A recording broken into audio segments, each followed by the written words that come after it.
সাম্প্রতিক বছরগুলোতে ট্রফি জেতার ধারাবাহিকতা থাকলেও গেল মৌসুমে হতাশাজনক পারফরম্যান্স রিয়াল মাদ্রিদের জন্য একরকম চোখে আঙুল দিয়ে দেখিয়েছে পরিবর্তন দরকার। বিশেষ করে ক্লাব বিশ্বকাপের সেমিফাইনালে পিএসজির বিপক্ষে হারের পর থেকেই ক্লাবটি বুঝতে পেরেছে বদল চাই কেবল খেলোয়াড় নয়, সার্বিক সিস্টেমেই।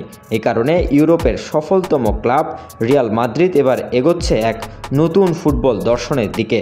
দায়িত্ব পেয়েছেন নতুন কোচ জাভি আলোনসো।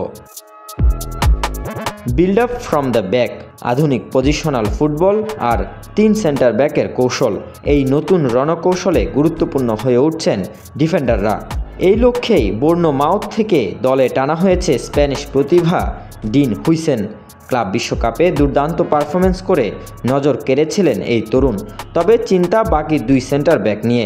ইনজুরির কারণে অনিয়মিত আলাবা, মিলিতাও আর রুডিগার 3 জনের কারোর উপরই পুরোপুরি নির্ভর করা যাচ্ছে না। তাই রিয়ালের নজর এখন নতুন এক বিশ্বমানের সেন্টার ব্যাকের দিকে। তাতে শীর্ষ পছন্দ আর্সেনালের উইলিয়াম সালিবা। তবে আর্সেনাল তাকে ছাড়তে একেবারেই নারাজ। অর্থ কোনো সমস্যা নয় রিয়ালের, কিন্তু বাধা গানারদের অনমনীয়তা। তাই বিকল্প ভাবনায় এসেছে লিভারপুলের ইব্রাহিম কোনাটে। চুক্তির মেয়াদ প্রায় শেষ হওয়ায় আলরেডরা তাকে ছাড়তে রাজি, তবে দাম নিয়েই চলছে দর কষাকষি।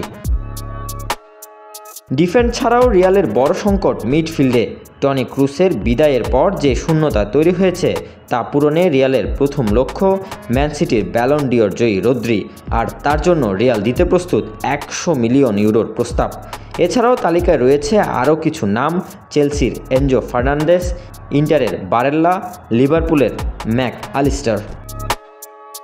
নতুন কোচ, নতুন দর্শন, নতুন দল গঠন, সব কিছু মিলিয়ে এক নতুন রিয়াল মাদ্রিদ গড়ে তুলতে চাইছে লস ব্লাঙ্কোসরা। এই রূপান্তর কতটা সফল হবে তা সময়ই বলবে। তবে একটাই কথা, 2025-26 মৌসুমে রিয়ালের ম্যাচগুলো হবে আগের যে কোনো সময়ের চেয়ে আলাদা। Desk report, news now sports.